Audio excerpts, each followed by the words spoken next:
domisera, la mujer casera, la mujer que está en su casa, la mujer cuyo espacio es el espacio doméstico. Y de repente la mujer sale de ese espacio doméstico y se encuentra agolpada en las calles, en todos los cruces, intentando además convencer a los ciudadanos. Hay un momento que en el texto Livio habla de que las mujeres, utiliza el pretérito imperfecto audevant, las mujeres se atrevieron. Y es muy significativo al final la utilización de determinados verbos porque, repito, aunque Livio está escribiendo tiempo después, Livio evidentemente está reflejando algo insólito también en su momento, y es que esas mujeres se hubieran atrevido a salir de su espacio doméstico.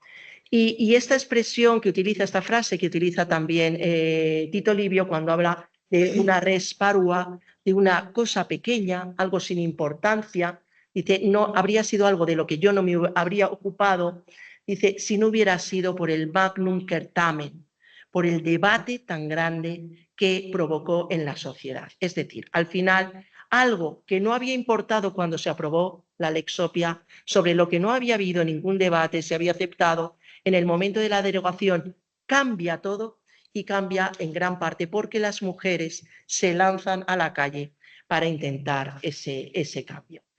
Por tanto, ese enfrentamiento a mí me servía también para que la obra de teatro tuviera una agilidad en el que introdujera o pudiera introducir a una serie de personajes, hombres, mujeres, matronas, esclavas, libertas, prostitutas, plebeyas de baja condición y, por supuesto, dos papeles centrales que eran Catón, el cónsul, y Lucio Valerio, el tribuno de la plebe.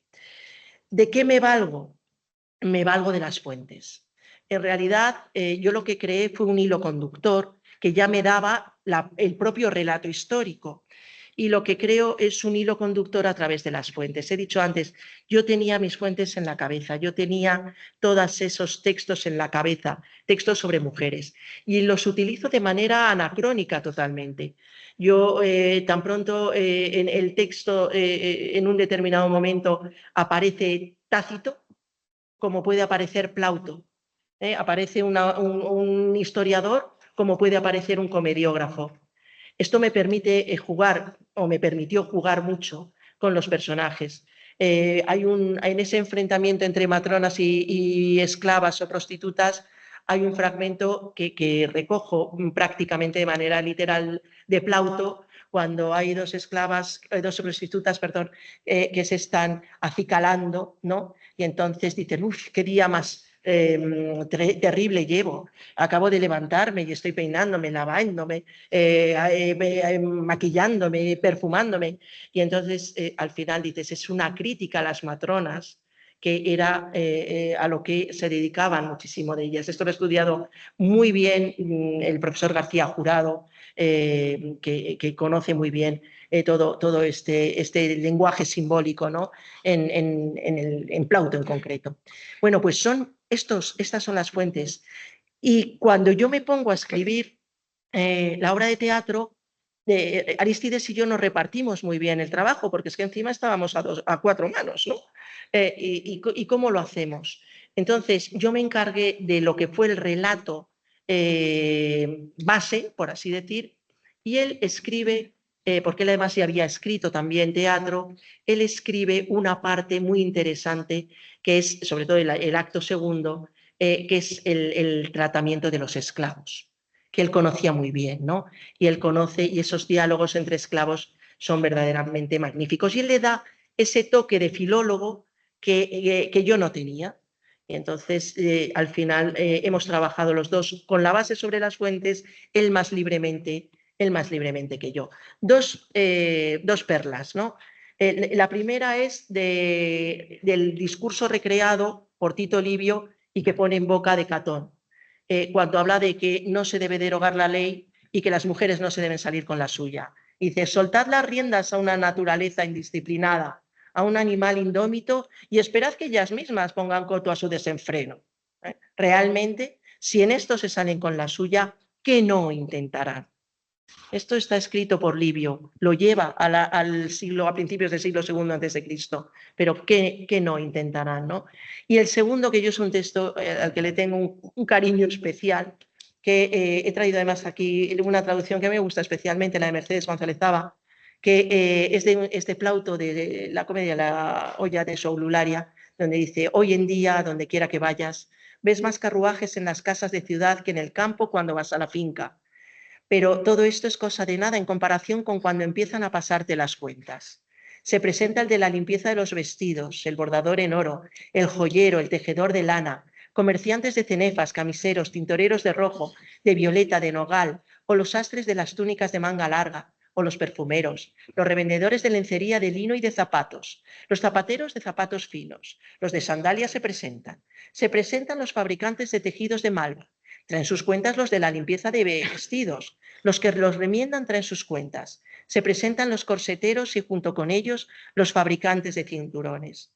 Te piensas que ya has terminado con todos estos. Se van y vienen entonces cientos de ellos. En los atrios están con la bolsa en la mano los fabricantes de cenefas, los de cofres para joyas. Entran, se les paga. Te piensas que han acabado con ellos cuando aparecen los tintoreros de azafrán, o si no, el mala sangre que sea que viene y quiere algo. Esto lo dice un hombre, evidentemente. Lo dice un hombre advirtiendo: no te cases, porque además aquí en Plauto se une la misoginia con la misogamia. Es decir, ¿sabéis esto de te casaste, la fastidiaste? Bueno, pues esto lo tenemos aquí también, ¿no? Entonces, no te cases, no te cases. Pero lo que nos está diciendo es cómo operaban las matronas romanas. A Plauto hay que cogerlo con pinzas, pero es que aquí hay una referencia a la Lexopia. Se nos habla de los carruajes, se nos habla de los vestidos teñidos de púrpura y se nos habla de las joyas, se nos habla del oro. Es decir, que a Plauto hay que cogerlo con pinzas, pero Plauto también informa. Y escribimos Arístides y yo, se publica en el 2019 y entonces empieza a volar. A partir de ese momento yo ya no tengo, casi diría, control. Me llaman de la Semana Romana de Cascante, yo las conocía, había participado en una semana anterior y me dicen que quieren que se represente la obra en la 18 Semana Romana. Es una experiencia magnífica porque es teatro colaborativo, es un teatro que hacen de manera amateur personas de la Ribera. Estamos en la zona de Navarra, lindando con la comunidad de Aragón y muy cerca a Tudela, y es ese teatro que hacen aficionados, pero claro, ya íbamos por la 18 semana. Es decir, que ellos tienen una trayectoria. Y se representa el 17 de junio en 2 funciones. Y aquí tenemos alguno de ellos, de cómo lo ha... Bueno, fue magnífico. O sea, yo en mi vida creo que pude imaginar que cuando yo me tomé esto como un divertimento, ¿no? Pues pudiera llegar a lo que al final se hizo. Fue una representación verdaderamente magnífica. Bueno, algunas fotos son además estupendas, ¿no? de factura y algún anacronismo que no quieren quitar, como las gafas, y hacen muy bien en no quitarlo, porque para eso son de la Ribera y son aragoneses, medio navarros, y hacen muy bien. Y luego se llega sigue avanzando y al año aparece que, bueno, me dicen: oye, vamos a grabar un documental, queremos que vengas para que nos hables de esto, y se graba este documental que no os voy a poner, pero bueno, porque además no dura mucho, pero bueno, que quiere decir que al final ves cómo todo va creciendo, como esa especie de divertimento que empezó, que yo además quise darle también una forma de estudio jurídico previo, porque me daba, lo tengo que confesar, mucho miedo la academia, me daba mucho miedo compañeros de derecho romano que lo vieran pues eso como una frivolidad. Pues yo lo acompañé de un estudio jurídico en el que sí que se analizaban los problemas que estaban detrás y al final sacamos este otro librito ya solo con la obra de teatro. ¿Por qué? Pues porque en estas cosas, pues ¿qué haces? Pues que al final ellos cogen el texto y dicen, esto no se puede representar. Estaríamos 3 horas representando esto. Y digo, vale, pues necesitamos alguien que nos lo guionice. Y entonces, cuando las cosas son precarias, ¿de quién tiras? Pues de la familia. Y le dices a un sobrino que ha hecho comunicación audiovisual, le digo, oye, Luis, esto ha hecho guiones. Sí, lo hago. Nos guioniza lo que era un texto que era más para leer que para ser representado, nos lo guioniza y como ya el guión circulaba por todo el mundo mundial, pues hicimos esto también para que él tuviera derechos de autor, apareciera su guión. Y como todo sigue volando, pues al final acabas publicando cosas de estas, todos conocéis este medio, ¿no? The Conversation, que es fabuloso porque aquí haces esa divulgación que tantos nos gusta, estoy segura, a muchos o a todos de nosotros, y que llegó a tener, a mí me llamó, pero que llegó a tener más de 33.000 lecturas. Entonces, son cosas que de verdad asombran. Digo, vaya con el divertimento como ha sido. Y te llaman, porque te llaman de los sitios, y te acaban llamando de la aventura del saber, o te llaman de prensa, o te llaman de sitios. Y al final, lo que acabas dándote cuenta es que la investigación necesariamente tiene que tener otra cara. Bueno, pues yo esto me lo pasé muy bien, disfruté muy bien, jamás pensé que pudiera llegar a esto, que a ver, son méritos muy pequeños, ¿no?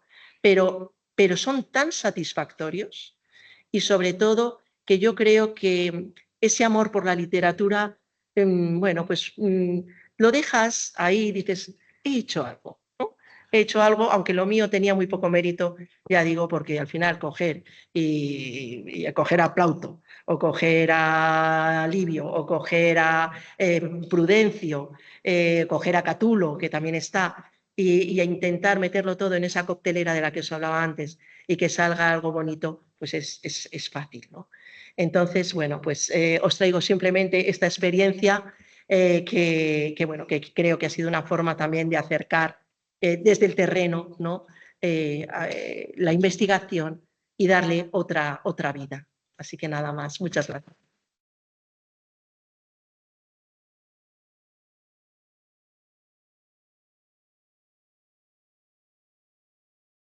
Muchísimas gracias, Licia.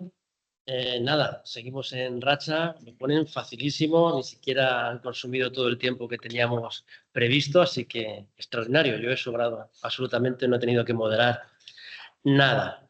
Bueno, espero que hayan disfrutado tanto como yo lo que llevamos de tarde. La tarde está siendo extraordinaria. Como me han dejado un minuto, voy a reflexionar una cosa que no me la he quitado de la cabeza en toda la tarde, ha ido creciendo. Empezó con la ponencia del profesor Riobó y se ha ido acrecentando casi hasta el último momento. Hace poco he leído un libro recientemente publicado en Portugal, en La Montaña, por un autor que a mí me gusta mucho, que es José Luis Peixoto, que es un libro duro, es un libro, está escrito, se nota desde las vísceras, porque tiene que ver con la enfermedad del cáncer, que había sufrido además el padre del autor.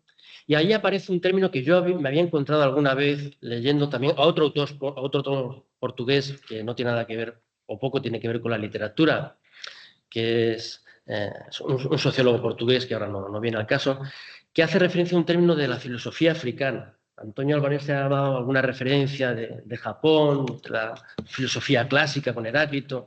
El término es Ubuntu. Ubuntu me ha empezado a dar vueltas porque tiene un trasfondo borgiano, de esa biblioteca de Babel, de ese archivo en el que está la vida en negativo, o si está, o si se la encuentra o no se la encuentra dentro de ese archivo.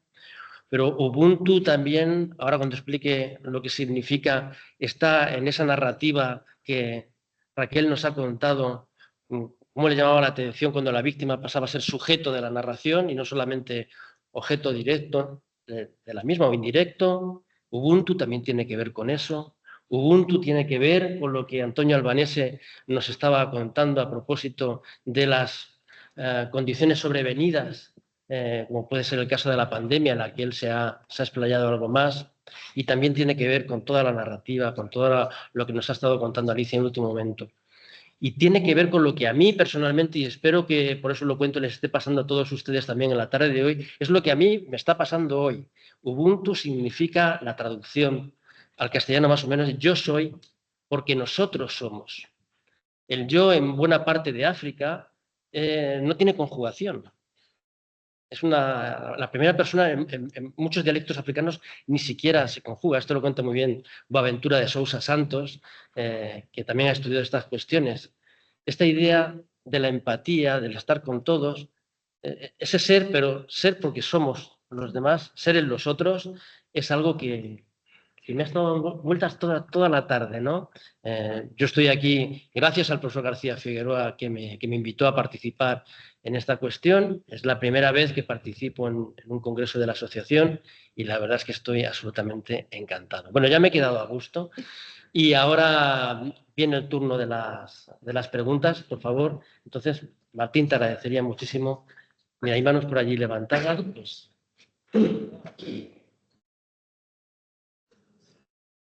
No, esto es saltarme el turno, yo le había dado la palabra a otro.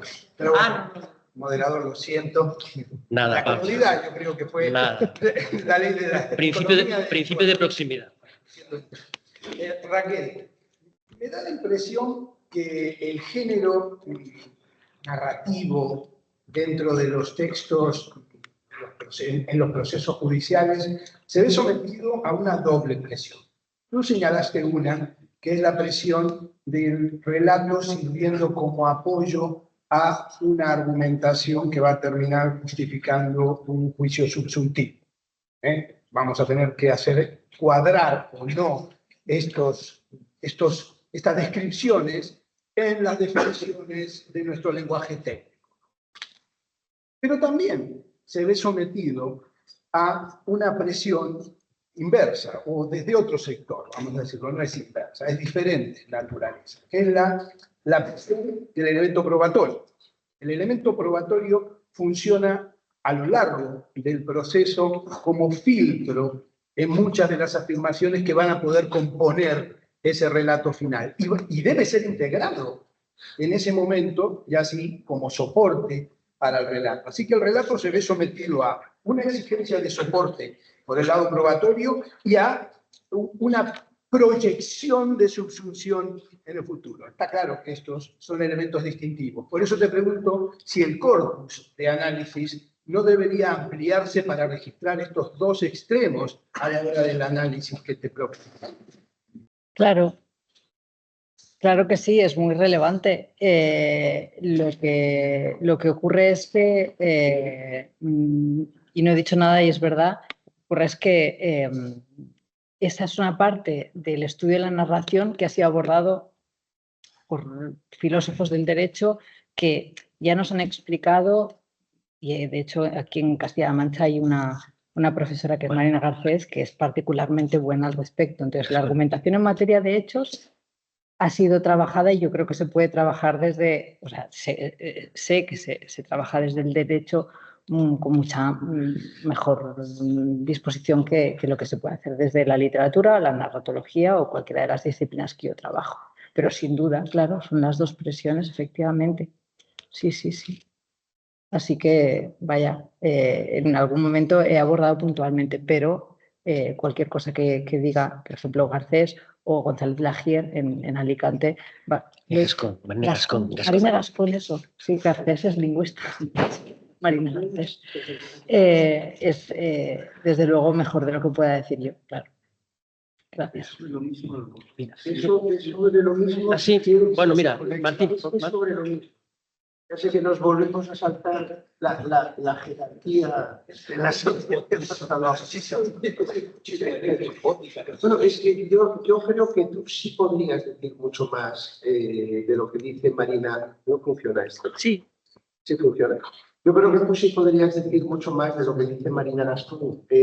Marina Gascón, o yo, o Miguel Caruso, porque claro, ellos trabajan la cuestión a través de la teoría, de los estándares, de la prueba, y se alejan mucho de lo que es un análisis narratológico del discurso probatorio.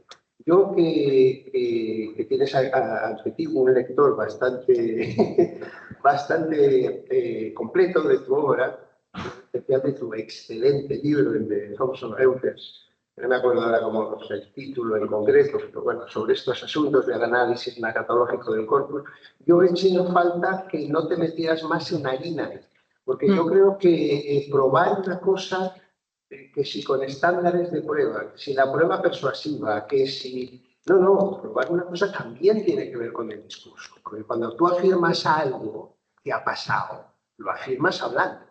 Y ahí hay muchas cosas. Que digo, sí, se claro. podía ver, porque ya tiene muchas páginas, tiene 600 o 700, no te vamos a pedir más. Pero digo, por ahí sí que lo A mí me podías. parece que hay cosas que se van a poder decir. Las máximas de la experiencia, por ejemplo, son una construcción que tienen que ver con una narración que implica cuestiones diferentes y y la credibilidad, que es algo que a mí me interesa mucho. Mi mayor dificultad y la razón por la que yo me alejé un poco de ese estudio tiene que ver con la dificultad de los corpus. Es que es muy difícil hacer las pruebas científicas que serían necesarias para demostrar cosas, por ejemplo, en materia de credibilidad, que es la cuestión que a mí más me llama la atención, ¿no? Cuando alguien cuenta una historia y nos resulta creíble. Podemos decir cosas ya, pero bueno, y yo he andado por otros derroteros. Pero la cuestión, o sea, la pelea que tengo con la policía, y ya les digo que es una pelea que yo conseguí la plaza en la Complutense hace un año.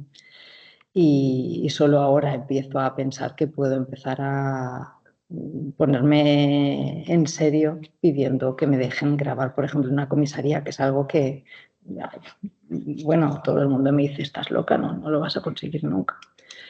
Y a mí me parece que es muy poco democrático que no pueda ir un académico de la pública allí a decir, es que cuando tú planteas una pregunta y luego te desapareces porque desagentivas la pregunta tal y como la formulas, incluso cuando pones preguntado, y si no es más cierto que es una pregunta que está absolutamente dirigida y el narrador es el policía y el otro afirma o niega.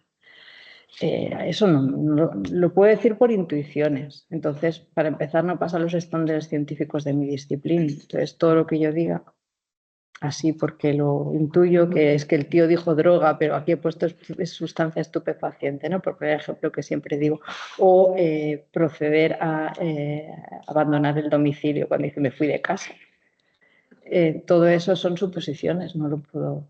Entonces, mi disciplina tiene ya desde hace 2 décadas el gran problema de los corpus y de los números. Y por eso la literatura también es tan liberadora. Y yo creo que con eso acabo mi intervención.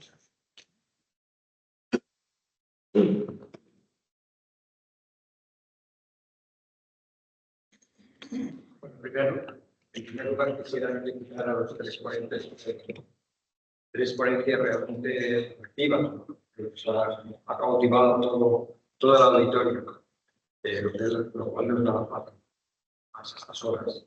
Pero podría hacer a ustedes una pregunta, pero me voy a decantar por Antonio. Antonio ha planteado una cuestión que ya casi se nos olvida un poco, es el tema de la pandemia, y ha dicho una cosa que me ha parecido muy sugerente. Has dicho, pero antes de todo esto ya estaba la literatura que nos lo había explicado. Son los novios, la peste de Camille y desde luego la ceguera. Y esto me ha llevado a una reflexión que a su vez me lleva a una pregunta. Margarita Yourcenar, en Memorias de Hidalgo, dice: la realidad la conocí a través de 3 elementos. El conocimiento de mí mismo, el conocimiento de los demás y a través de los libros. En un primer momento, los libros me aclararon la vida. Y finalmente, los libros, la literatura, la vida me aclaró los libros. Mi pregunta es, en virtud de la reflexión que tú has hecho, ¿qué crees tú? ¿Que la vida aclara los libros o la literatura nos aclaran algo? Es una pregunta que no es fácil. No. Pero no puedo añadir una complicación más. Y el derecho, las sentencias, ¿no?, se dividen en hecho y el derecho. El hecho, la casación es hecho y derecho. El derecho nos ayuda a comprender mejor los hechos o la conciencia de la vida que vivimos, que hemos vivido. Entonces, los hechos nos ayudan a comprender más las normas. Es muy parecido a lo que me dices tú.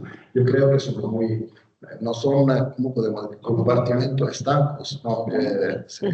Existe, no son muy comunicantes. Yo creo que más vivimos, más leemos, vivimos a través de los libros, más comprendemos la realidad y más nos volvemos mejores juristas. Eso es muy importante para los jóvenes. Y más estudiamos, más comprendemos las vidas y los hechos, exactamente como la sentencia. Esta división no es casual. El hecho, yo creo que nuestro trabajo de jurista es muy simple de escribirlo, explicarlo a los jóvenes, es muy difícil actuar. No se trata de aprender las normas, porque todo pueden hacer.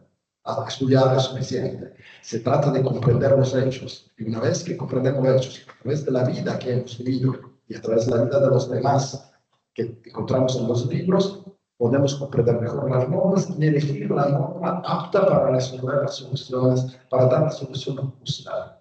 Porque si no lo hacemos, si no analizamos los hechos o no comprendemos bien el hecho, nos equivocamos con la norma. Elegimos la norma equivocada. Eso es.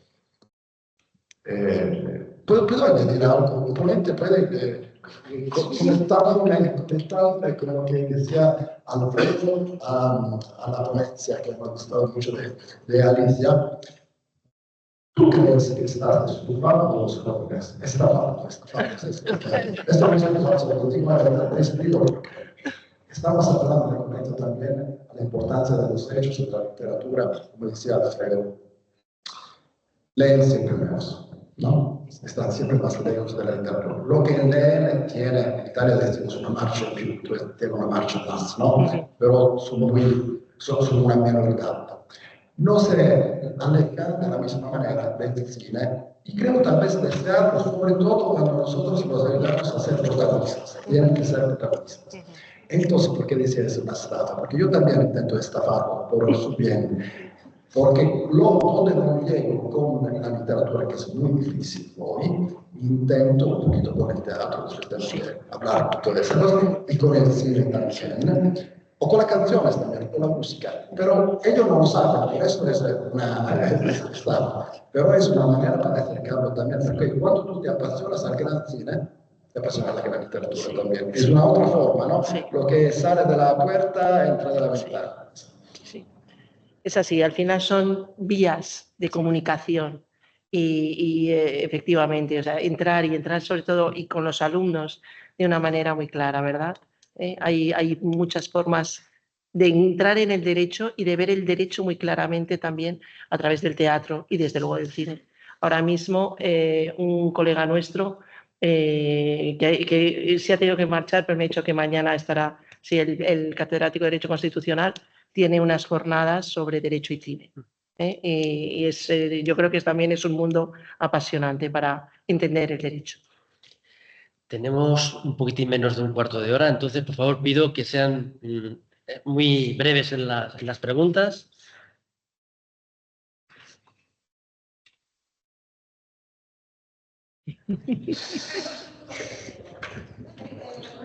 Gracias por las conferencias. Pero para iniciar, porque tu intervención me ha causado dos reflexiones. La primera es cómo es necesario hacer una divulgación alta, elevada. Un colega hace 2 semanas me decía, Estefania, ¿quién hace divulgación si no nosotros, los académicos? Dejamos la divulgación a quien sabe mucho menos que nosotros. En este sentido, la divulgación no es solo un placer, es un deber. Y creo que una asociación como nuestra sirva también para reflexionar sobre esto. no estamos con todo lo que es literatura, de la publicación artística, ¿no? Todo lo que entra en este campo, que hablaremos hoy, estamos hablando hoy, hablaremos mañana, se convierte en una necesidad porque es una responsabilidad de Cristo. Esa es la primera reflexión que hago en general.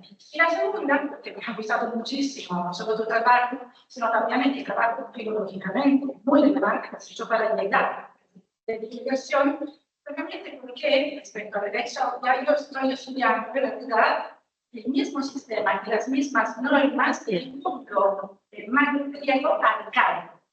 Ahí, por ejemplo, la organización del dialéctico, el interprete, el control del aspecto estético femenino tenía no tanto un valor social político, como en tu caso, que es muy difícil, fundamentalmente porque hay mujeres, pero sí que tenía un valor a nivel de control de la mujer, un control estético, ético, moral y sexual, porque ese era el punto. Se identificaba, se estigmatizaba a una persona o salía a los hombres por la noche, dándole una discusión de homosexualidad, de homosexualidad, hace contrario una investigación aparte de la natura, según histórica, sociopolítica, legal, todo esto, un aspecto conectado con la sexualidad. Gracias. Sí, bueno, respecto a lo primero, Estefanía, muchísimas gracias. Estoy completamente de acuerdo contigo. La divulgación, si no la hacemos nosotros, la va a hacer cualquiera. Y vamos a ver, al final, cuando yo hablo del dies ad quem y el dies a quo, es que, claro, yo pensaba, digo, bueno, pues esto lo puedo hacer porque tengo una trayectoria. Claro, ahora vemos que casi cualquiera, además con los medios técnicos que hay, casi cualquiera habla de cualquier cosa y el receptor, lo gordo es que se lo cree, claro, porque es que además lo vemos en nuestros alumnos, lo vemos en mucha gente. En cuanto a lo segundo que me dices, efectivamente, bueno, el momento concreto de la Lexopia, que es un momento muy claro, efectivamente ahí lo que hay es unos controladores o un control de los indicadores de clase, porque es una norma dirigida a las mujeres, pero además a las mujeres de una clase social determinada. Eso, porque si la norma contenía esas 3 prescripciones de no llevar más de media onza de oro puesta en joyas, los vestidos de púrpura, los carruajes, evidentemente eso no afectaba a otras mujeres. De hecho, yo en la obra de teatro lo contrapongo y llega un momento en que uno de los ciudadanos le dice a una de las prostitutas, pero ¿tú qué dices? Esto contigo no va, ¿no? Esto no es para ti. Entonces, ese sí que es un momento muy concreto, pero relacionado con la sexualidad.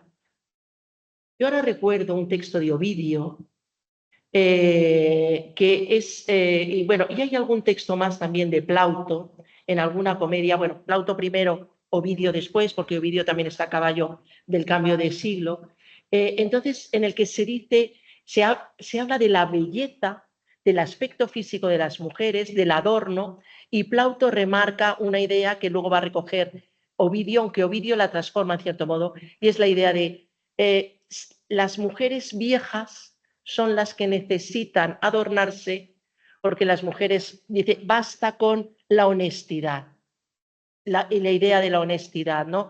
Basta con esa pudiquitia que hablan los romanos, esa honestidad, dice, ese es el mejor adorno de la mujer, no necesitan otros adornos. Entonces, esa idea ya la encontramos en Plauto, y Plauto es contemporáneo a Lexopia, es decir, Plauto está activo desde finales del siglo III, principios del siglo II antes de Cristo. Y luego en Ovidio hay un texto muy bonito, ya te lo pasaré, porque a mí es un texto que me gustó mucho, porque además Ovidio es un escritor que habla por las mujeres. Él tiene una obra que son las Heroídas y él se pone en el papel de mujer y habla como si fuera una mujer. Y luego tiene otra obra que son los Mericamina, se ha traducido en español, no sé cómo se traduciría, Antonio, en italiano, cosméticos, imagino, ¿no? Porque en español se ha traducido por cosméticos para el rostro femenino, o remedios para el rostro femenino, en italiano sería cosméticos, ya está. Bueno, pues en esta obra, que también dice cómo las mujeres tienen que fabricar sus propios mejunjes, ¿no? para estar más guapas. Pero hay otro texto, también de Ovidio, yo creo que es de las Metamorfosis, en las que se habla, se compara a la mujer con un cisne y se dice que la mujer, en el momento en que escribe Ovidio, dice, se tiene que arreglar para gustar a otros, cuando en realidad la mujer debe gustarse a sí misma, que es una idea muy moderna. Es una idea muy moderna. Es decir, es que lo que dices, no, tú no te arregles para gustar, arréglate para gustarte a ti, o no te arregles, ¿no? Claro, pero en realidad es una idea muy moderna. Entonces, sí, así a bote pronto, estos son los textos que me vienen a mí a la cabeza. Gracias a ti. Había dos manos levantadas, si os parece, que le hagan las dos preguntas consecutivas y acabamos el turno. Estaba el compañero allí y allí a la esquina también.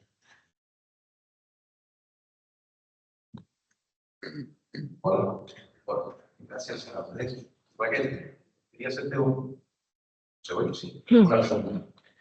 Voy a contar una anécdota que para fue yo por la carretera y de pronto chocamos con mi hermano con un parachoques que estaba suelto.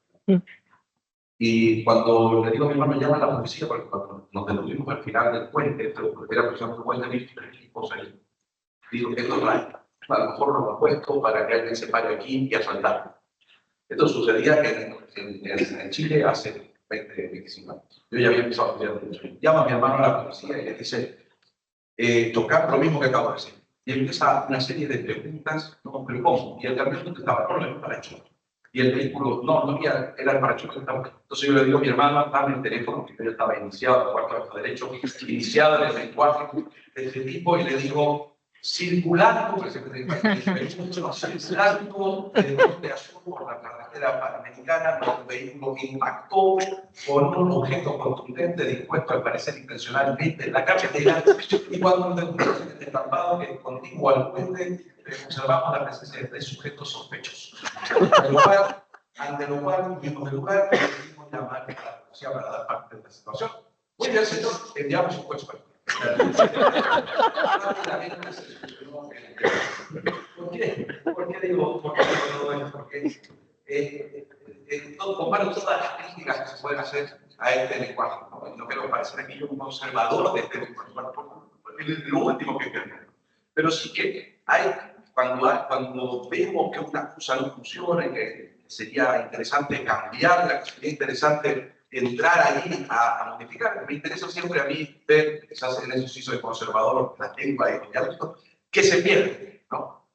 Porque yo sí veo una función simbólica en este lenguaje, ¿no? El que entra a formar parte de un cuerpo, el que entra a formar parte de este lenguaje que se profesa, ¿no? De alguna u otra manera, que parece que cuando uno lo habla se vuelve limpio, neutro, ¿no? Que todo eso ya sabemos que no es verdad, y por eso es que habría que cambiarlo, ¿no? Ya sabemos que si tú eres un pobre diablo, el atentado policial es tu condena, no nadie va a hacer nada por cambiar lo que dijo el policía. Pero bueno, yo toda la vida decía, quizás tiene que ser así, porque hablamos de lo del método, que a mí también siempre me ha llamado la atención, yo soy lingüista de vocación frustrada. También siempre me ha llamado la atención. Y decía, quizás tiene que ser así. No, yo creo que no. Yo creo que tú también crees que no. Pero si se cambia, si se pierde, ¿qué se pierde? ¿Hay algo que valga la pena que se pierda si eliminamos esto, si lo cambiamos?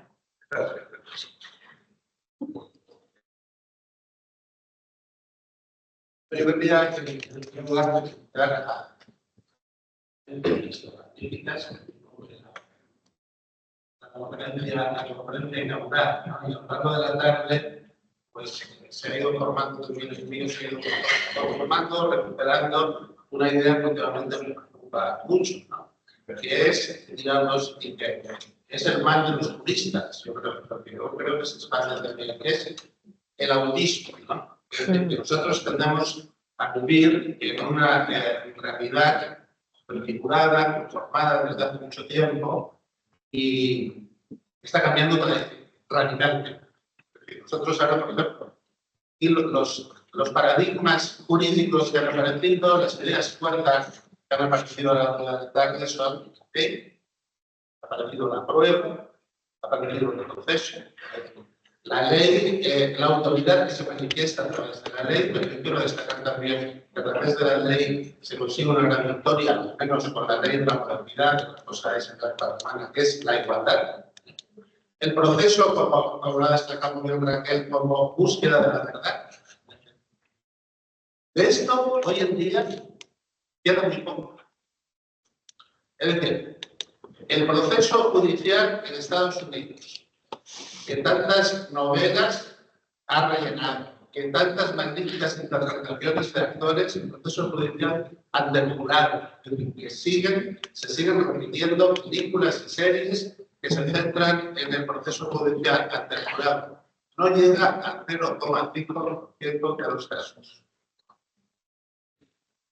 Un colega mío, profesor de la Universidad de Chicago, que escribió hace ya 15 años un libro sobre la muerte del American Trial, y entonces decía que 1%, hoy es un 0,5%.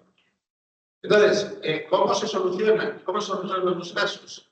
A través de lo que se llaman las conformidades, que es algo que no pretende ni probar nada, es decir, no se quiere probar nada. Como mucho, el fiscal dice, tenemos estas pruebas, es decir, estas llamadas que te hemos intervenido, estas fotos, esto y tal, y nos sentamos en el tema. Entonces, estoy de acuerdo, aparte muy interesante, el interés de Raquel en las comisarías. Creo que el gran tema es que se ventila en una negociación entre el fiscal y los acusados. Y desde luego, ahí no está, digamos, el objetivo no es buscar la verdad. Los objetivos son otros, los objetivos, o sea, en Estados Unidos, que conozco, que hay una idea que nosotros, cuando yo pregunto a mis estudiantes, ¿qué buscáis vosotros de una sentencia judicial? Aquí, la respuesta es que sea justa. Estados Unidos planteó la misma pregunta y la respuesta es que sea eficiente. Es decir, que a través de esa sentencia se pueda, por ese proceso judicial, de esa negociación, se pueda desenmascarar la trama judicial, que se dicte una sentencia que sea ejemplarizante. A lo mejor no es justa para las partes, pero es ejemplarizante. Quiero decir que hoy en día, y es algo que me preocupa mucho, y creo que esto es algo que está muy ligado al avance del neoliberalismo, que el gran instrumento, digamos, la gran fuerza no es la ley, el proceso, la gran fuerza es la negociación, el consenso, el contrato. Y eso hace también, conectando con la intervención laboral, que gran parte de la trama jurídica nuestra hoy en día se ventile a través de contratos y se sustraiga a lo que son órganos públicos, que a lo mejor también organismos. Es decir, nosotros hemos estudiado mucho más, los historiadores del derecho, nosotros estudiamos el derecho del siglo XIX, del siglo XIX y del siglo XX, no solo derechos, como a través de las normas que están publicadas, a través de la jurisprudencia que está publicada. Hoy en día, gran parte de los asuntos penales es todo conformidad y negociación. Pero si ya se hablamos de los asuntos civiles, mercantiles, todo eso son negociaciones, arbitrajes, se llevan a cabo en despachos de abogados y que acaban siendo documentos privados, inaccesibles. Es decir, yo creo que también tendríamos que plantearnos esta realidad, porque yo creo que es verdaderamente apreciable el avance de la contratación, es decir, la infiltración en la estructura central del Estado es algo que a mí, particularmente, y en otros temas, por ejemplo, Antonio habla de las normas, esas normas en virtud de las cuales se decidía quién vivía y quién no vivía en la pandemia, en los hospitales. Eso no lo dice ninguna ley. No dice ningún reglamento, no dice la Constitución. Esos son protocolos que elaboran a lo mejor hospitales públicos, hospitales privados, acuerdos entre médicos, es decir, que se trata. Y esa norma, en ese caso concreto, pero que en otros muchos más, bueno, normas, se le quiere llamar normas, son convenciones, son acuerdos, son contratos, acaba teniendo este efecto absolutamente determinante de discernir, de decir quién vive y quién no vive.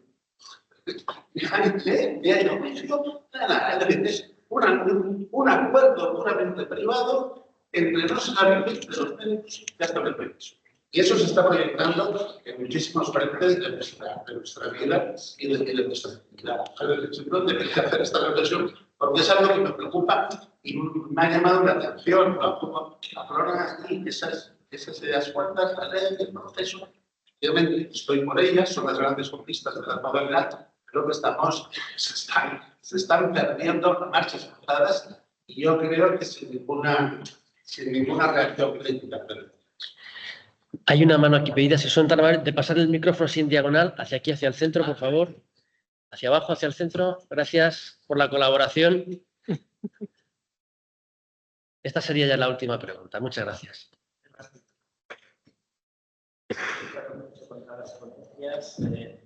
Y la verdad es que felicito a la y a los ponentes por tan brillantes intervenciones.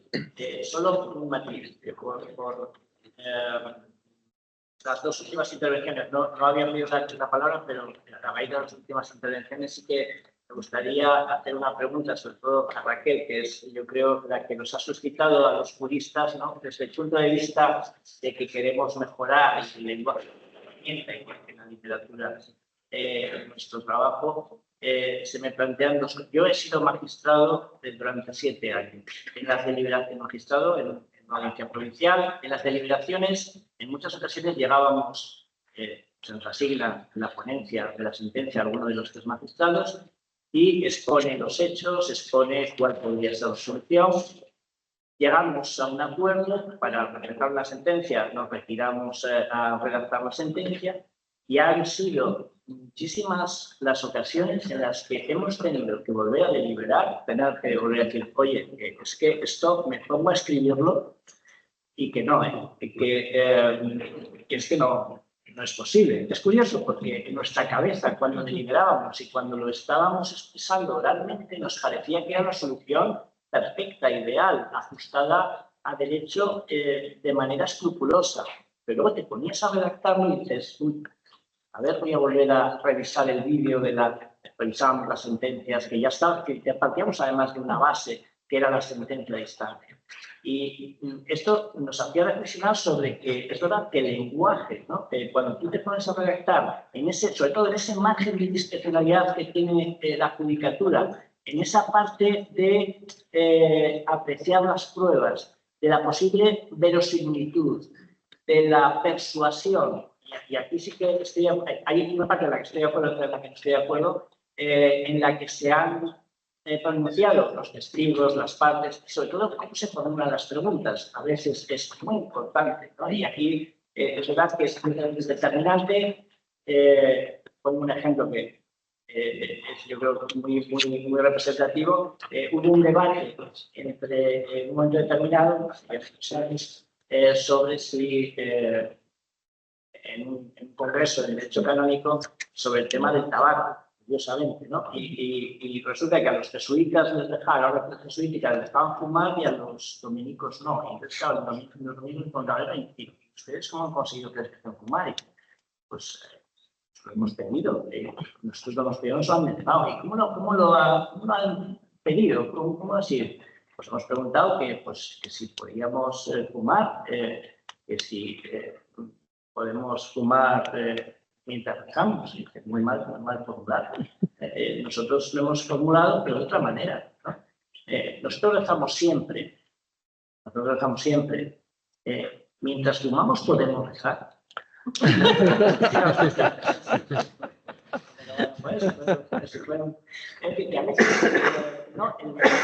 Esto lo hace muy bien como nosotros estamos aquí solitos y ahí va mi pregunta, que es verdad que está buscando, investigando temas de atestados que muchas veces son formularios que tratan de ser impersonales, neutros, que tratan de ser asépticos y que muchas veces pues, no lo consiguen o incluso están obsoletos, ¿no? En lenguaje, etcétera, y eso sí que yo creo que hay que revisar. Pero yo creo que también en nuestro derecho civil continental, sobre todo, el tema es que el juez, más allá de ese margen de discrecionalidad y esa sana crítica, que es lo que dice nuestra ley de enjuiciamiento a la hora de valorar las pruebas y manejarlas en la sentencia, que es una dificultad, está en el tema de la ley.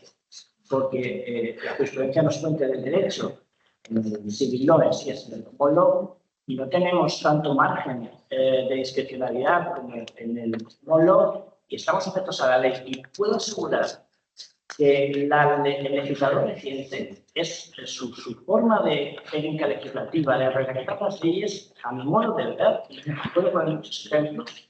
La última, incluso la ley orgánica 1/2025 de este mismo año, de medidas de eficiencia procesal para el Servicio Público de Justicia, donde ahora es obligatoria la negociación, la mediación entre los tribunales, es deplorable. O sea, es que tiene unas exposiciones de motivos alambicadas, ¿no? Abstractas, estupendas, y luego vas al texto y no se refleja en absoluto lo que dicen. Además son larguísimas, pero ahora las cuestiones de motivos son poco más que manifiestos. Y luego vas al articulado y de lo que dicen en la exposición de motivos no hay nada. Yo creo que ahí también convendría hacer un análisis narrativo de lo que el legislador, por un lado, está diciendo en esas exposiciones de motivos y lo que luego refleja en el articulado. Insisto, muchas veces hay antinomias, es decir, hay contradicciones, no se corresponde, dice algo bueno, en fin, que igual, si ponemos todo en los atestados, yo creo que es muy poco significativo a efectos, digamos, de trascendencia jurídica. Si ponemos el foco en el lenguaje que se utiliza, que también es, yo creo que es el objeto, ¿no?, de un análisis para ver el lenguaje que utilizamos en derecho, el lenguaje del legislador, quizá eso también sería muy fructífero. Esa es un poco mi pregunta, reflexión. ¿No deberíamos también ser críticos, que se es, no digo que no se sea, pero quizá más beligerantes a la hora de analizar el lenguaje que se utiliza en las leyes? A veces es ininteligible, ni siquiera para los juristas. Muy bien, estamos fuera de tiempo, entonces eres tú la interpelada. Si te ruego Muy que brevemente, rápidamente. pues ya conteste para... La primera pregunta. Yo he trabajado con grupos de lingüistas en procesos de modernización de la Administración de Justicia y hay los que somos un poco más conservadores y los que son muy, muy punkis y muy progresistas. Yo soy muy conservadora porque tengo la pata jurídica que siempre me hace ver cosas y casarme con esas cosas.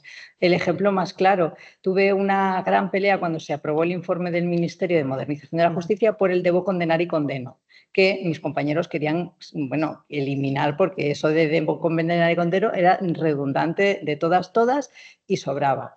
Hay propuestas que a mí me parecen demasiado, que se pierde, efectivamente, y hay otras que me parecen más interesantes y que conviene escuchar a los gramáticos. Por ejemplo, cuando se hizo la modernización del catalán jurídico, se propuso a los policías, sobre todo, que escribiesen los relatos utilizando el presente, porque el presente es un tiempo narrativo perfectamente bueno en nuestras lenguas y es más fácil de escribir correctamente que los tiempos del pasado, que son en catalán particularmente complejos. Así que esa recomendación me parecía pues, muy pertinente. Entonces, claro, tenemos que trabajar en colectivo y yo creo que tiene que haber filólogos en los juzgados, porque los hay en las comunidades autónomas, y hablo por España, en las que hay más de una lengua. Entonces, ese es un trabajo que hay que hacer y va a haber que hacer más según lleguen las nuevas generaciones que escriben peor. Y esto es un hecho. Escriben peor que los juristas, que ya estoy diciendo, por otros motivos. Algo que tiene que ver con varias que se puedo explicar en varias de las respuestas. Yo di clase durante unos años cuando vivía en Barcelona sobre sobre escritura de resoluciones en la Escuela Judicial en Barcelona, donde van todos los jueces en espera de destino, ¿no? Y tenían unos pequeños talleres sobre escritura y tenía un estudiante que me escribía sistemáticamente en todas las resoluciones que escribía. Un juez que acababa de aprobar la oposición, tenía 24 años y había hecho la facultad y encerrarse en su casa y escribía sistemáticamente y ello no soy y separa.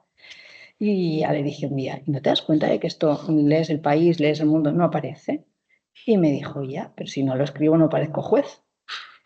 Vale, hay cosas que tienes que poner y no va a entender el ciudadano de a pie porque es que esto es una técnica. Pero lobbying no es una técnica, esto es la impostura. Entonces, esas imposturas son parte de las cosas que tenemos que contar. Y a lo mejor tú dices, bueno, es una impostura, pero es mi impostura y no me la quitas porque el juez soy yo, ¿vale? Pero que sepas que eso no se entiende fácilmente. Ya está. Entonces, ahí creo que podemos hacer un activismo en el que todos podemos estar de acuerdo. Vale, ya está. En cuanto a la verdad, absolutamente de acuerdo, pero vivimos en tiempos de posverdad y estoy, bueno, 100% de acuerdo, pero no solo la verdad del proceso, sino también la soft law, en realidad es una cosa que viene a...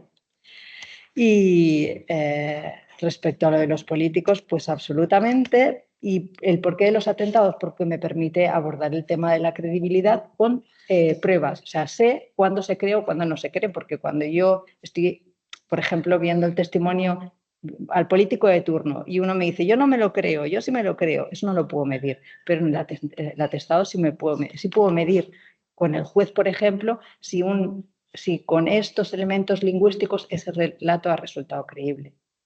O sea, tengo el campo de pruebas y es verdad que discutimos luego que siento la mirada aquí. Muchísimas gracias, damos por concluida.